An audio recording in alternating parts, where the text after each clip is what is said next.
Good afternoon, everyone. Building a referral network is a great way of discovering and pursuing new leads and business opportunities.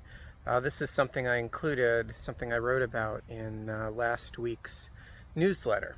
So there are three aspects of building a referral network that I want to talk about today. And two of them are commonly discussed, commonly written about.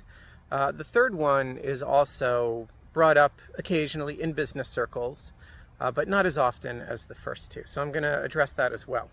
So basically, if you're someone who has technical expertise, let's say you're an accountant, maybe you're an attorney, and the idea of sales, for example, just makes you feel uncomfortable, then, I personally think that sales gets a bad rap. I'm sure I'll talk about it in another video.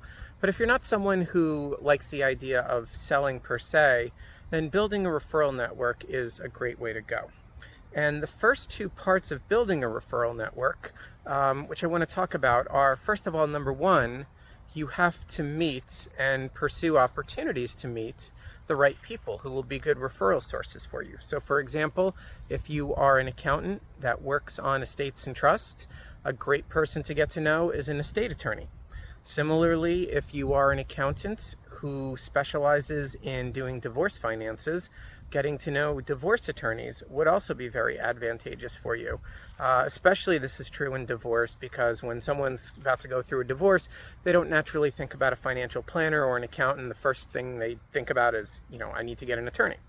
So finding an opportunity to meet people who could be good referral sources. It could be a chamber of commerce, could be an association of estate or divorce attorneys. So you have to find the right group, the right association, or you have to find some other channels to go out and meet the people who will be good referral sources and who you, in turn, can be a good referral source for.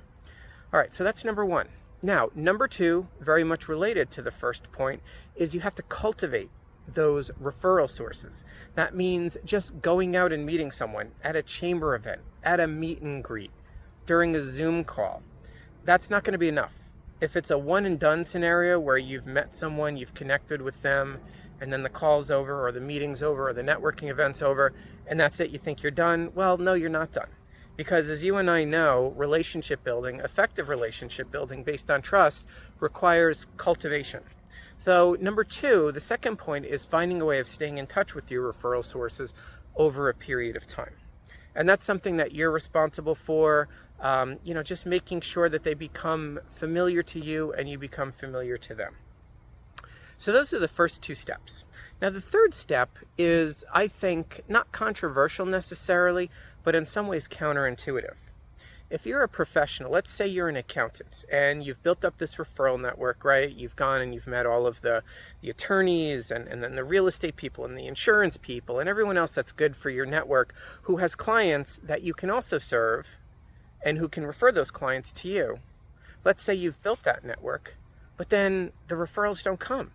And you might think, oh my gosh, I really didn't, build up a good referral network here. So the third point is reciprocity. Reciprocity is the basis of personal and professional relationships. So while you're thinking, my referral network isn't referring me anything, you know what they're doing, the members in your referral network? They may be thinking the same thing. So the third point I want to mention is, to build a good referral network, it often starts with you giving referrals. Don't wait for referrals. Reciprocity means that if you start referring business to other professionals, to other members of your referral network, that increases the likelihood that they will reciprocate and they will send their relationships and their referrals back to you. So think about building a referral network from a relationship perspective. Giving is one of the best ways to get. So I hope that's helpful. I hope you'll stay with me as I do future videos. And if you haven't already, please subscribe to my newsletter. Have a great day.